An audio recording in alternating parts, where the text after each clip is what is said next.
देश के वित्त मंत्री निर्मला सीतारमण के बयान कई बार सरकार की मुसीबत बन जाते हैं। सरकार के बचाव में दिए गए उनके तर्क कई बार ऐसे सवाल पैदा कर देते हैं जिसका जवाब उनके पास नहीं होता। वित्त मंत्री इन दिनों अमेरिका में हैं और जहां Mossavar Rahmani Center for Business and Government द्वारा आयोजित एक संवाद के दौरान हार्वर्ड के प्रोफेसर लॉरेंस समर्स से लेकर कई विशेषज्ञों ने सीतारमण से सवाल किया, जिनके जवाब सीतारमण ने दिए, जिनकी चर्चाएं अब भारत में हो रही हैं।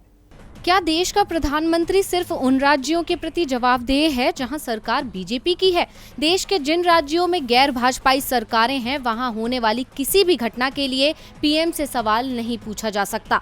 लखीमपुर खीरी की घटना देश में होती रहती है, ये राजनीतिक मुद्दा बना दिया गया है। ये सवाल वैसे तो गैर वाजिब है, लेकिन जब ये बातें वित्त मंत्री कहे तो इनकी चर्चा तो होगी ही। अमेरिका में आयोजित एक कार्यक्रम में निर्मला सीतारमण ने कहा कि भारत में ऐसे कई राज्य हैं जिनमें बीजेपी सत्ता में नहीं है। पीएम मोदी भी बीजेपी से ही संबंध रखते हैं। ऐसे में जिस राज्य में ऐसी पार्टी की सरकार है जिस पार्टी से पीएम संबंध नहीं रखते हैं, वहां कोई घटना घटती है तो पीएम को जिम्मेदार नहीं ठहराया जा सकता। निर्मला से जब लखीमपुर खीरी की घटना को लेकर सवाल किया गया तो उन्होंने कहा, भारत के अन्य हिस्सों में भी इस प्रकार की घटनाएं होती हैं, लेकिन उन्हें नहीं उठाया जाता।